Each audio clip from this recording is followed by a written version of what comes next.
नमस्कार मंडळी, हे आहे महाराष्ट्रातील एक नंबरचं बस स्टँड. तर मित्रांनो, मी दिनेश गायकवाड स्वागत आहे आपल्या चॅनलवरती आणि भटकंती दौऱ्यामध्ये. मित्रांनो, मी आणि माझा भाऊ निघालेलो आहे बारामतीला. तर मित्रांनो, लग्नासाठी आम्ही निघालेलो आहे.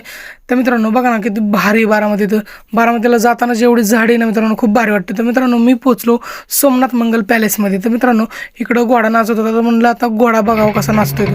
तर मित्रांनो, बघा तुम्ही कसा घोडा नाचतोय. एकदा शिस्तबद्ध मान हलवून झालं पाहिजे, कसं बारीक हळूहळू नाजूक. आपण पोचलो हॉलमध्ये. आपल्या हातात दिले अक्षता. तर मित्रांनो, ह्या अक्षता टाकायच्या असतात लग्न झाल्यावर.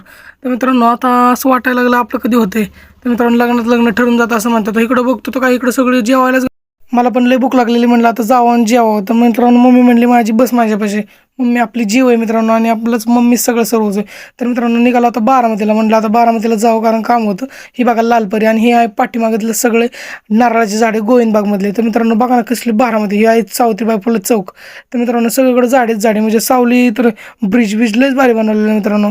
आणि मित्रांनो, हे आहे महाराष्ट्रातील एक नंबरचं बस स्टँड, म्हणजेच बारामतीतलं सगळ्यात भारी आणि सुसज्ज असं बस स्टँड आहे मित्रांनो बारामतीतलं. तर मित्रांनो, आतमध्ये गेल्यावर बघतो तो का कसली भारी भारी बिल्डिंग. आणि हे आहे उपहारगृह. तर मित्रांनो, हे आपले दैवत डॉक्टर बाबासाहेब आंबेडकर. तर मित्रांनो, निघालो बारामती बघायला.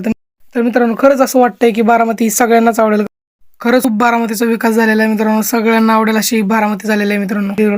आणि ट्रॅफिक तर मित्रांनो, बारामती म्हणलं की ट्रॅफिक येणारच मित्रांनो. तिथील नटराज मंदिर आणि पंचायत समिती असेल. म्हटलं आता सिद्धिविनायक मंदिर बघावं, पण सिद्धिविनायक मंदिर हे बंद होतं. तर मित्रांनो, कसा वाटला व्हिडिओ आवडला तर लाईक करा, शेअर करा.